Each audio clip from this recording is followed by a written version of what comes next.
तो स्वागत है आप सभी लोग का हमारे इस YouTube चैनल पर। कैसे हैं आप सभी लोग और कैसा चल रहा है आप सब लोग का अध्ययन। आशा करते हैं आप सभी लोग स्वस्थ होंगे, मस्त होंगे और अपनी तैयारियों में व्यस्त होंगे। आइए हम चलते हैं नल चंपू की तरफ। इसके पहले की कक्षा में हम नल चंपू में यहाँ तक पढ़ चुके हैं। सतीव्रता अपदोषा सूर्यदूतया इव कुलस्त्रियः।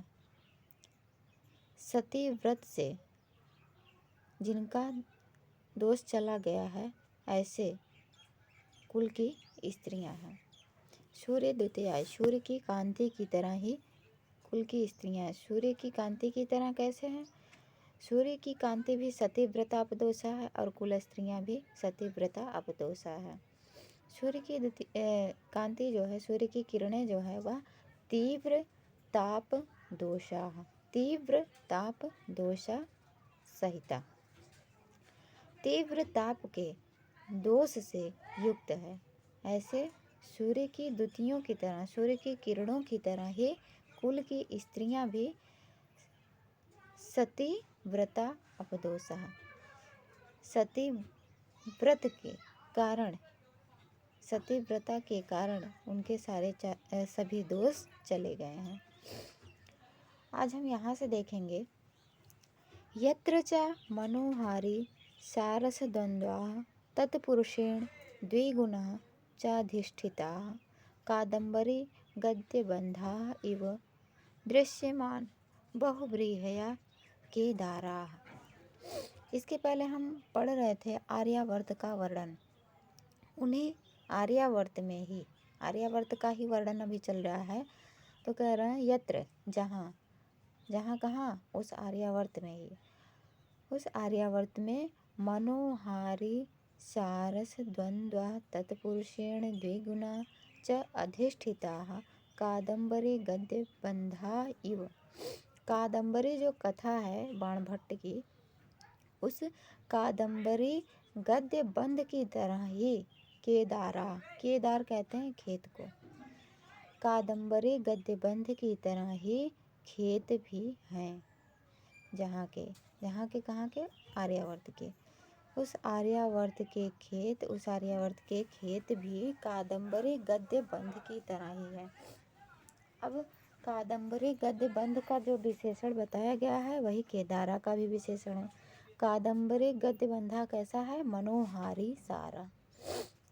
उसका सार तत्व जो है, कादम्बरी गद्य बंध का सारांश जो है वह मनोहारी है, मन को हर लेने वाला है। 3 जन्मों की कथा है उसमें, इस तरह से वह मनोहारी है, मनोहारी सार वाला है। और कैसा है? द्वंद्व, द्वंद्व समास से युक्त है, जिनमें द्वंद्व समास है। तत्पुरुषेण, तत्पुरुष समास के द्वारा, और द्विगुणा, द्विगु समास के द्वारा अधिष्ठिता, जो अधिष्ठित है, जो पूर्ण है। कादम्बरी गद्य बंधायु, उसी कादम्बरी गद्य बंध की तरह ही दृश्यमाना दिखाई देता है। और उसी कादम्बरी गद्य बंध में और क्या दिखाई देता है? बहुव्रीहया, बहुव्रीहि समास भी दिखाई देता है। यहाँ 4 समासों के नाम दिए गए हैं: द्वंद्व समास, तत्पुरुष समास, द्विगु समास और बहुव्रीहि समास। इन सभी समासों से युक्त है कादम्बरी का गद्य बंध। और कादम्बरी गद्य बंध कैसा है? मनोहारी सारा, मनोहारी सारांश वाला है, मनोहारी है जिसका सार तत्व उसी कादम्बरी गद्य बंध की तरह ही दृश्यमाना दिखाई देते हैं। यत्र केदारा, जहाँ के खेत, खेत के लिए भी वही कहा गया मनोहारी, मनोहारी है, खेत भी मनोहारी है। तो यह मनोहारी कैसा है? तो यहाँ पे श्लेष के माध्यम से अर्थ को देखेंगे। सारस, खेत में आप देखे होंगे जब धान लगाया जाता है, धान बोया जाता है खेत में, तो वहाँ पे आप देखे होंगे सारस पक्षी आते हैं जो बड़े बड़े होते हैं, सफ़ेद सफ़ेद। सारस पक्षियों, सारस पक्षी जब भी आता है वह जोड़े में आता है। तो सारस द्वंद्वा, सारस पक्षियों के जोड़े से मनोहारी, मनोहर है वह केदार।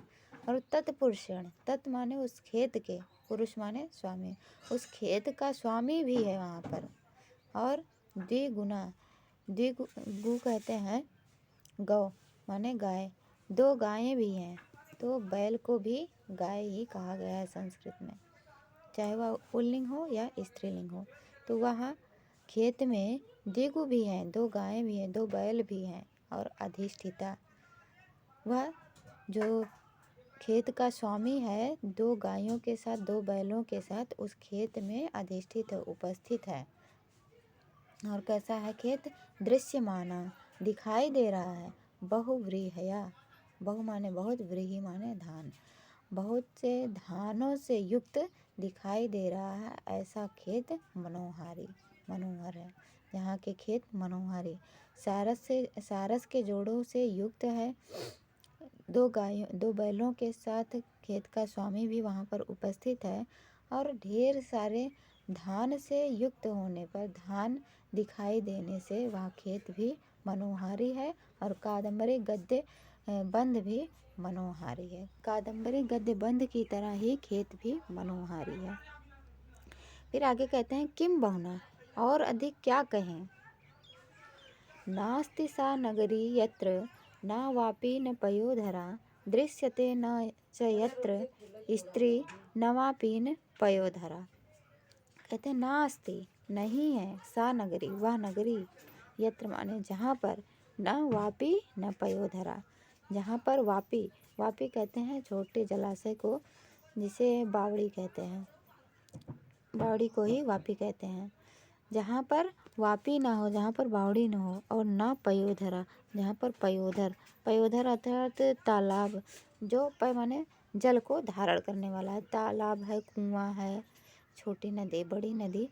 तो ऐसा कह रहे हैं नास्ति सा नगरी, वह नगरी नहीं है, यत्र माने जहाँ, न वापी, जहाँ पर वापी नहीं है, और न पयोधरा, न तो कुआं इत्यादि, तालाब जलाशय इत्यादि हो नहीं है। जहाँ पर बावड़ी या जलाशय इत्यादि नहीं है, ऐसी कोई नगरी नहीं है। अर्थात आर्यावर्त में सब जगह पर वापी है, पयोधरा अर्थात तालाब जलाशय इत्यादि भी है। तो पयोधर का अर्थ बादल भी होता है, तो किंतु यहाँ पर बादल अर्थ नहीं लेना है। तो यदि हम बादल अर्थ लेते हैं तो ऐसा होगा कि हर जगह बादल ही छाए रहते हैं, तो ऐसा नहीं सही रहेगा। पयोधर पय को धारण करने वाले, अर्थात तालाब, समुद्र, पोखरा, कुआं इत्यादि। कहते हैं ऐसी कोई जगह नहीं, ऐसी कोई नगरी नहीं है जहाँ पर वापी अथवा पयोधर नहीं है। अर्थात सब जगह पर वापी और पयोधर अर्थात तालाब, कुआं इत्यादि है। फिर कहते हैं दृश्यते न चा यत्र, यत्र न दृश्यते, जहाँ पर दिखाई नहीं देती हैं स्त्री, नवापीन पयोधरा। ऐसा भी नहीं है कि जहाँ पर ऐसी स्त्रियां नहीं दिखाई देती हैं जो नई नई स्त्रियां हो, और पीन पयोधरा, पीन कहते हैं स्थूल, स्थूल पयोधर वाली, स्थूल स्तन वाली स्त्रियां दिखाई न देती हूँ, ऐसी भी कोई नगरी नहीं है। अर्थात उस नगरी में सब जगह पर वापी और पयोधर जलाशय दिखाई देते हैं, बावड़ी और जलाशय दिखाई देते हैं, और वहाँ की स्त्रियां नई और स्थूल पयोधर वाली हैं, स्थूल पयोधर वाली हैं। समझ गए होंगे। आगे चलते हैं। अपिचा, और भी, किम बहुना, और क्या कहें, और अधिक क्या कहें। कहते हैं भवन्ति फाल्गुने मासी, भवन्ति फाल्गुने मासी, वृक्ष शाखा विप्लवा, जायन्ते न तु लोकस्य कदापि च विपत्लवा।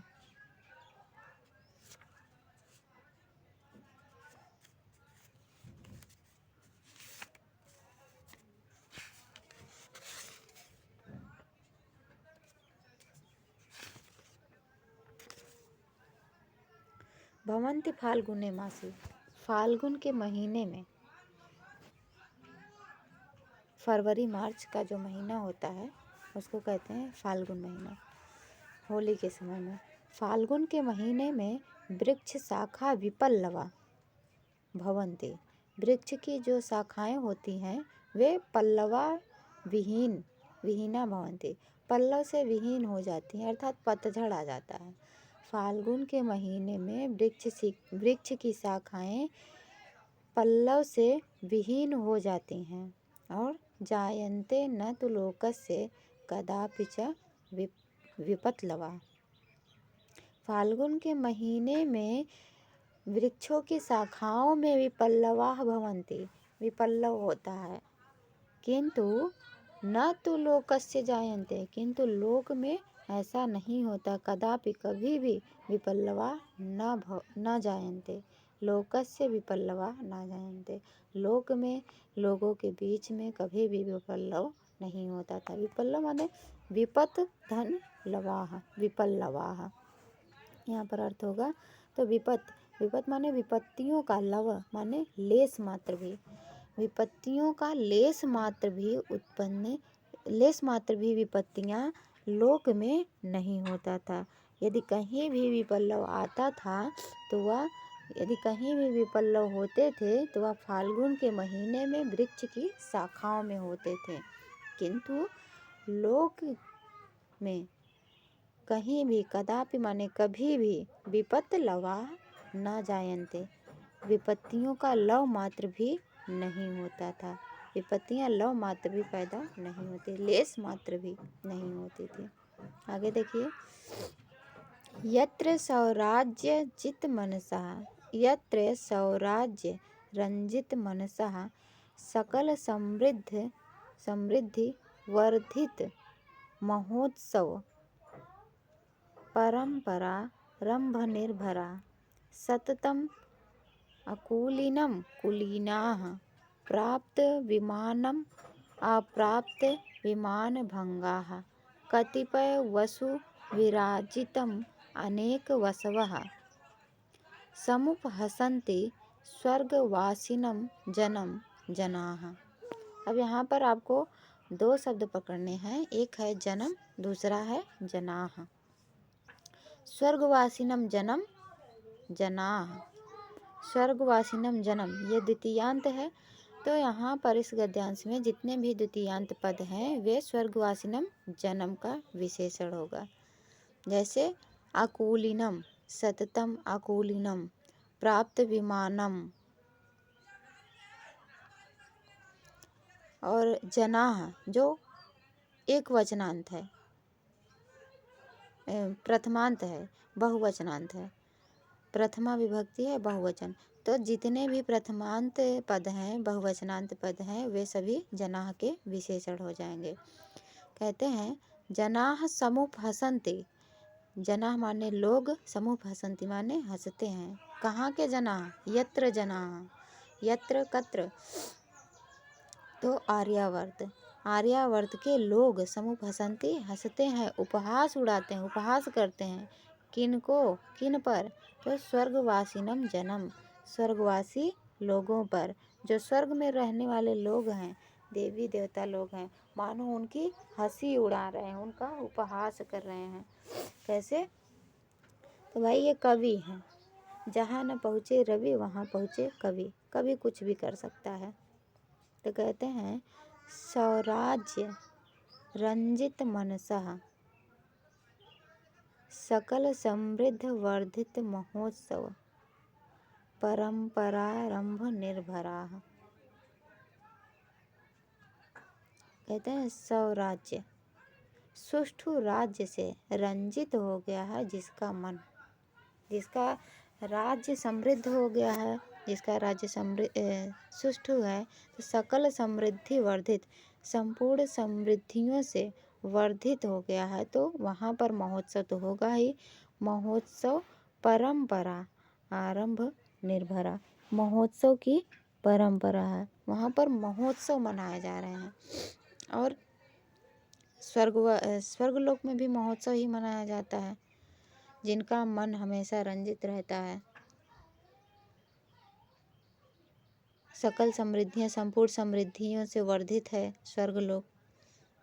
सततम अकुलिनम, लगातार, सततम लगातार, अकुलिनम जो अकूल है, अकूली हैं, जो कुलीन नहीं है। अकुलीनम माने कुलीन नहीं है। कुलीनाह जनाः, कुलीन लोग। कुलीन कहते हैं जो अच्छे कुल खानदान से होता है। तो अच्छे कुल खानदान वाले जो आर्यावर्त के लोग हैं वे कुलीन हैं। तो वे कुलीन। और अकुलीन किसको कह रहे हैं? स्वर्गवासिनम जन्म अकुलीनम। स्वर्गवासिनम जन्म अकुलीनम। जो स्वर्गवासी लोग हैं वे कुलीन नहीं हैं। तो आप कहेंगे स्वर्गवासी लोग देवी देवता हैं, वे कैसे कुलीन नहीं हुए? वे तो अच्छे हैं, अच्छे कुल खानदान से रहते हैं, उनकी पूजा होती है। तो इसका दूसरा अर्थ है कु माने पृथ्वी। पृथ्वी में जो लीन है वो है कुलीन। पृथ्वी में हम आप सब लोग हैं तो हम सभी लोग कुलीन हैं।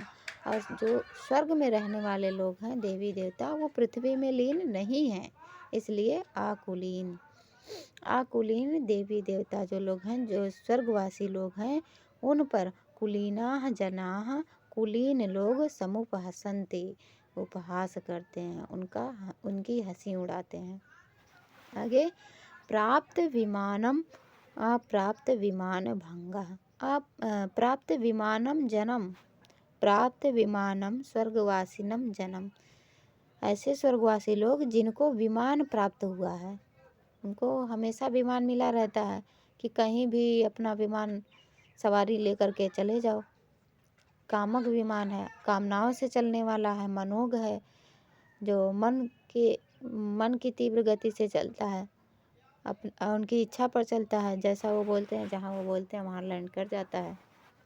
तो जिनको प्राप्त विमान है, जिनको विमान प्राप्त है, ऐसे स्वर्गवासिनम जन्म, ऐसे स्वर्गवासी लोगों पर अप्राप्त विमान भंगा। जो अप्राप्त विमान है, अप्राप्त विमान भंग है, जिनको विमान प्राप्त नहीं हुआ, ऐसे जनाः समुपहसन्ति, ऐसे लोग उन पर हंसते हैं। अब प्राप्त विमानम का अन्य भी अर्थ होगा जिनको विमान, जिनको विशिष्ट मान प्राप्त हुआ है, ऐसे स्वर्गवासिनम जन्म। अथवा जिनको विमान अर्थात जिनका अपमान हो, जिनको अपमान प्राप्त हुआ है, इसीलिए उनको धरती पर जगह नहीं मिला, उनको अपमान प्राप्त हुआ है, इसलिए वो स्वर्गलोक में रहते हैं। ऐसे अपमान प्राप्त स्वर्गवासिनम जन्म पर, जिसको अप्राप्त विमानम, जिनको विमान नहीं प्राप्त है, अपमान नहीं प्राप्त है और विशिष्ट मान नहीं प्राप्त है, ऐसे लोग स्वर्गवासिनम जन्म, जिनको विशिष्ट मान प्राप्त है, अपमान प्राप्त है और विमान प्राप्त है, इन लोगों का उपहास करते हैं। आगे कतिपय वसु विराजितम। कतिपय माने कुछ, वसु माने अष्टवसु होते हैं। कुछ ही वसुओं से, विराजित माने सुशोभित हैं। विराजितम जन्म, विराजितम स्वर्गवासिनम जन्म। कुछ ही वसुओं से सुशोभित जो स्वर्गवासी लोग हैं, उन पर अनेक वसवः जनाः समुपहसन्ति। जो अनेक वसु वाले हैं, जिनको अनेक वसु प्राप्त हैं, ऐसे अनेक वसु वाले जो आर्यावर्त के लोग हैं, वे स्वर्गवासिनम जन्म का समुपहसन्ति, जन्म के ऊपर का उपहास करते हैं। अब यहाँ पर अर्थ देखेंगे कतिपय वसु, तो स्वर्ग में अष्ट वसु ही हैं, 8 ही हैं, किंतु जो आर्यावर्त में लोग हैं उनके पास अनेक वसवः, अनेक वसु हैं। वसु का अर्थ धन भी होता है। तो सभी के पास या फिर आर्यावर्त में अनेक प्रकार के वसु, धन संपत्ति, हीरे मोती जवाहरात, हर प्रकार की धन संपत्ति यहाँ पर है। तो अनेक वसवः जनाः कतिपय वसु राजितम स्वर्गवासिनम जन्म समुपहसन्ति। समझ गए होंगे। आगे चलते हैं। कथम चासौ स्वर्गात् न विशिष्यते। कहते हैं चा माने और, असौ, असौ यह आर्यावर्त, कथम माने कैसे, यह आर्यावर्त कैसे स्वर्गात्, स्वर्ग से, न विशिष्यते, विशिष्ट नहीं होगा। यह जो आर्यावर्त है वह स्वर्ग से कैसे विशिष्ट नहीं होगा, उसका कारण बताते हैं। ये कारण है तो विशिष्ट कैसे नहीं होगा।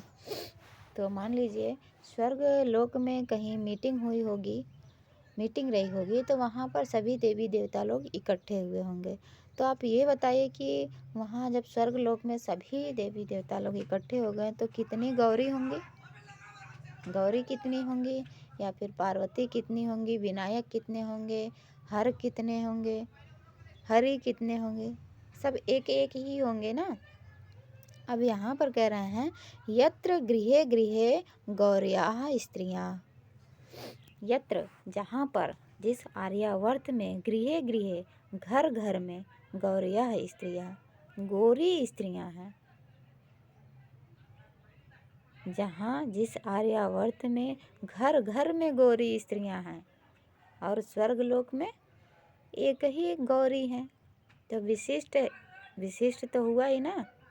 कैसे नहीं विशिष्ट होगा ये आर्यावर्त, क्योंकि स्वर्गलोक में तो एक ही गौरी है और यहाँ तो घर घर में गौरी हैं, घर घर में गौरी स्त्रियाँ हैं, इसलिए यह विशिष्ट आर्यावर्त स्वर्गलोक से विशिष्ट है। आगे कहते हैं महेश्वरः लोकः। यहाँ वहाँ तो एक ही महेश्वर हैं, शिव जी महेश्वर एक ही हैं, किंतु यहाँ पर लोकः पूरा संसार ही महेश्वर है, सभी लोग महेश्वर हैं। कैसे? तो कहते हैं महान ईश्वर यस्य स महेश्वर। जो ईश्वर माने होता है धन, जो महान धन संपत्ति से युक्त है उसको कहेंगे महेश्वर। तो यहाँ पर सभी के पास धन संपत्ति है, तो इसलिए यह जो लोक है वह महेश्वरा, यहाँ के सभी लोग, यह लोक ही महेश्वर है। फिर स श्री का हरया, वहाँ पर श्री के साथ स श्री का, श्री सहिता लक्ष्मी के साथ हरया माने हरि एक ही है। लक्ष्मी के साथ जो विष्णु जी है वहाँ पर एक ही हैं, किंतु यहाँ पर हरया माने हरि घोड़े को भी कहते हैं, तो हरया अनेक घोड़े हैं। और वो कैसे हैं? श्री माने शोभा भी होता है, शोभा से युक्त शोभायमान अनेक घोड़े हैं यहाँ पर, इसलिए यह स्वर्गात कथम न विशिष्यते, स्वर्ग से कैसे विशिष्ट नहीं होगा। पदे पदे धनदा संति लोकपाला, वहाँ तो धनद कहते हैं धन को देने वाले अर्थात कुबेर, तो वहाँ तो कुबेर एक ही हैं, कुबेर महाराज एक ही हैं स्वर्ग में, किंतु यहाँ पर पदे पदे पद पद पर पग पग पर ही धनदा धन देने वाले लोकपाला लोक के रक्षक हैं। पद पद पर धन देने वाले लोग हैं और चौराहे चौराहे पर हमारी आपकी रक्षा करने वाले पुलिस कर्मचारी भी हैं, लोक की रक्षा करने वाले भी हैं। फिर कहते हैं यदि यहाँ पर कुछ नहीं है तो वो है केवलम न सुराधिपो राजा, यहाँ पर केवल सुराधिप राजा नहीं है। सुराधिप मतलब सुर माने देवता, अधिप माने राजा, सुरों का देवता, देवताओं के राजा नहीं है। सुर माने मदिरा भी होता है, मदिरा अधिपा, अधिक मदिरा को पीने वाला राजा, जो मदिरापान अधिक करता है ऐसा राजा यहाँ पर नहीं है। वहाँ पर अधिक मदिरा का पान करने वाले राजा हैं अथवा देवताओं के राजा वहाँ पर हैं, किंतु यहाँ पर देवताओं के राजा भी नहीं है और ना ही अधिक मदिरा पान करने वाले राजा हैं। आगे न च विनायकः कश्चित्, यहाँ पर कोई विनायक भी नहीं है, विनायक गणेश जी को कहते हैं, तो यहाँ पर कोई गणेश भी नहीं है अथवा विनायक जो दुष्ट नायक है, यहाँ पर जो राजा है जो नायक है वह दुष्ट नहीं है। वहाँ पर गणेश जी हैं, विनायक हैं, यहाँ पर विनायक नहीं है। इतना आपको समझ में आ गया होगा। आगे चलते हैं। कहते हैं यत्र चलता संबंधा कलिकोप क्रमश्च पादपेषु दृश्यते न पुरुषेषु। यत्र जहाँ पर, जिस आर्यावर्त में लता संबंधा, लता का संबंध पादपेषु दृश्यते, पादपों में वृक्षों में दिखाई देता है, और कलिकोप क्रमस्य कलियाँ, कलियों का कोपल, कलियाँ पहले आती हैं, फिर उसके बाद फूल आते हैं, फिर फल लगते हैं, तो ये सब कलिकोप का उपक्रम क्रम वृक्षों में दिखाई देता है, ना पुरुषेषु, पुरुषों में नहीं। पुरुषों में कैसे नहीं दिखाई देता है? तो कहते हैं चलता संबंध, चंचलता का संबंध पुरुषों में न दृश्यते, दिखाई नहीं देता है। और कलि कहते हैं कलयुग, कलयुग का कोप, कलयुग का कोप क्रम पुरुषेषु न दृश्यते, पुरुषों में दिखाई नहीं देता। आज भी यहाँ पर सतयुग में जैसे लोग रहते थे, धर्म वाले थे, दान वाले थे, वैसे लोग यहाँ आर्यावर्त में हैं। यहाँ पर कलयुग का कोप नहीं दिखाई देता है। पादप के संबंध में अर्थ लेंगे तो लता संबंधा, लता का संबंध वृक्षों में होता है। और पुरुषेषु से अर्थ लेंगे तो चलता संबंधा, चंचलता का संबंध पुरुषों में होता है, लता संबंध वृक्षों में होता है। और वृक्षों में कलि कोपस, कलि माने कलियाँ, कलियों के कोपलों का, कलियों का कोपलों का, और उसके बाद जो क्रम होता है फूल वृक्ष, फूल और बीज, इन सब का, फलों का संबंध वृक्षों में दिखाई देता है। और पुरुषों में कलयुग का जो क्रोध है उसका क्रम पुरुषों में दिखाई नहीं देता है। यहाँ तक हम लोग पढ़ लिए हैं, आगे पढ़ेंगे इसकी अगली कक्षा में। वीडियो देखने के लिए आप सबका बहुत बहुत धन्यवाद। मिलते हैं अगले वीडियो में, तब तक के लिए नमो नमः।